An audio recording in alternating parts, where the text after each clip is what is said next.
প্রাচ্যের অক্সফোর্ড খ্যাত ঢাকা বিশ্ববিদ্যালয়ে চলছে ডাকসুর নির্বাচনী আমেজ। প্রার্থীরা দোয়া ও সমর্থন আদায়ে ঘুরছে ভোটারদের দাঁড়ে দাঁড়ে। অভ্যুত্থান পরবর্তী সময়ে অন্তর্বর্তী সরকারের সক্ষমতা মাপার বড় মাপকাঠি এখন ঢাকা বিশ্ববিদ্যালয়ের কেন্দ্রীয় ছাত্র সংসদ নির্বাচনের মাঠ। সারা দেশের রাজনৈতিক সচেতন মানুষগুলো তাকিয়ে আছে এই নির্বাচনের ফলাফলের দিকে। তাতে বাড়তি আগ্রহ তৈরি হয়েছে নির্বাচনী প্যানেলগুলোর ইশতেহারের প্রতি। গত ২৬ আগস্ট থেকে আনুষ্ঠানিকভাবে নির্বাচনের প্রচারণা শুরু হওয়ার পর একে একে ইশতেহার ঘোষণা করে ছাত্র সংগঠন ও স্বতন্ত্র প্যানেলগুলো। তারই ধারাবাহিকতায় এবার বিগত সকল নির্বাচনের চেয়ে ব্যতিক্রম ১০ দফা ইশতেহার ঘোষণা করেছে বাংলাদেশ জাতীয়তাবাদী ছাত্রদলের প্যানেল। ছাত্রদলের ঘোষিত ইশতেহারে স্থান পেয়েছে বৈচিত্র্যময় এবং অন্তর্ভুক্তিমূলক শিক্ষাঙ্গন গড়ার মতো গুরুত্বপূর্ণ বিষয়। RICL TMX, যুগের পর যুগ স্থাপনা থাকে মজবুত।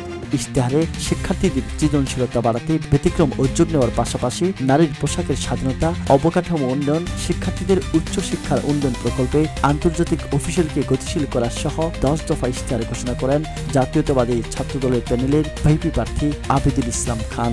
বর্জ্য ব্যবস্থাপনা, পরিবেশ সংরক্ষণ, সবুজায়ন ও প্রাণীবান্ধব ক্যাম্পাস তৈরিকরণ, প্রতিটি হল, ক্যাফেটেরিয়া, একাডেমিক ভবন ও ক্যাম্পাসের গুরুত্বপূর্ণ স্থানসমূহে পর্যাপ্ত ডাস্টবিন স্থাপন ও বর্জ্য স্থাপনা প্রক্রিয়াকে কার্যকর করার মাধ্যমে সর্বদা পরিষ্কার পরিচ্ছন্ন রাখা, ঢাকা বিশ্ববিদ্যালয়ের প্রাণ প্রকৃতি, উদ্যান, গাছপালা ও সবুজ আবহ সংরক্ষণ ও বৃদ্ধি করা, শিক্ষার্থীদের সাথে নিয়ে বৃক্ষরোপণ ও সবুজায়ন কর্মসূচি আয়োজন করা, বিশ্ববিদ্যালয়ে নতুনভাবে নির্মিত প্রতিটি অবকাঠামো যেন পরিবেশ বান্ধব হয় সেটি নিশ্চিত করতে প্রশাসনকে দায়বদ্ধ করা, ঢাকা বিশ্ববিদ্যালয়কে একটি প্রাণীবান্ধব ক্যাম্পাসে রূপান্তরিত করতে আবাসিক হল ও ক্যাম্পাসের বিভিন্ন স্থানে বসবাসরত প্রাণীদের জন্য খাবার ও চিকিৎসার ব্যবস্থা করা, প্রাণীর বিরুদ্ধে নির্যাতন প্রতিরোধ ও তাদের দায়িত্বশীল ব্যবস্থাপনা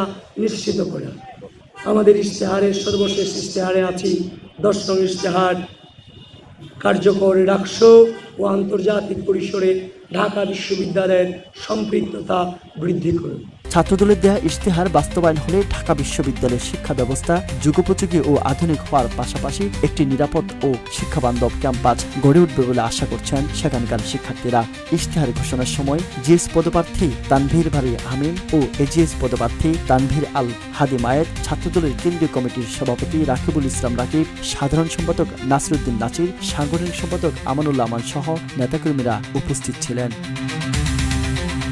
রহমতুল্লাহ, রূপালী বাংলাদেশ।